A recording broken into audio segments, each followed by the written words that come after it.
हरे कृष्ण। श्रील प्रभुपाद की जय। श्रीमद् भगवद गीता अध्याय 6 श्लोक संख्या 9।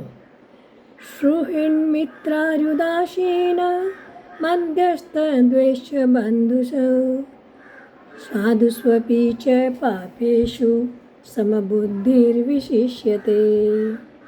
अर्थात भगवान कह रहे हैं कि जब मनुष्य निष्कपट हितैषियों, प्रिय मित्रों, तटस्थों, मध्यस्थों, ईर्ष्यालुओं, शत्रुओं तथा मित्रों, पुण्यात्माओं और पापियों को समान भाव से देखता है तो और भी उन्नत माना जाता है। तो इस अध्याय में भगवान उन योगियों के बारे में बता रहे हैं जिन्होंने अष्टांग योग के द्वारा अपने मन, बुद्धि, इंद्रियों और शरीर को पूरी तरह से साध लिया है, यानी संयम कर लिया है, नियमित कर लिया है। ऐसे योगी जब योगारूढ़ अवस्था में आ जाते हैं और उनका मन अपने नियंत्रण में रहता है, उनकी इंद्रियां अपने बस में रहती हैं, तो वे हर परिस्थिति में समभाव से रहते हैं। वे विचलित नहीं होते।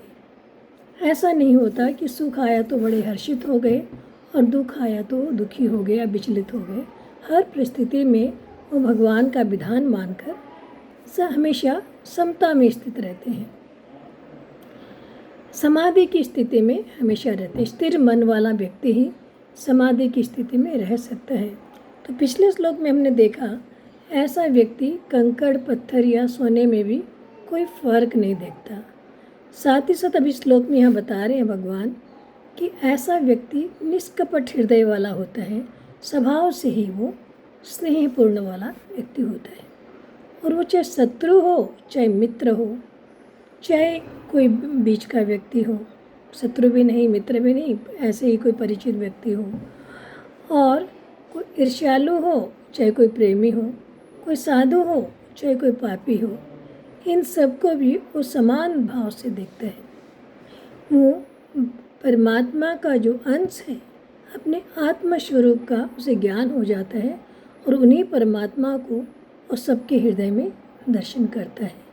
वो जानता है कि शरीर का भेद हो सकता है पर हृदय में सबके एक ही परमात्मा विराजमान है। सब अपने ही हैं और सब भगवान के अंश हैं। तो किससे द्वेष करें और किससे प्रेम करें, सब अपने ही हैं। ऐसा भाव होने से यहाँ भगवान बता रहे हैं कि और भी उन्नत अवस्था को प्राप्त हो जाता है। इस अवस्था को आना आसान नहीं है।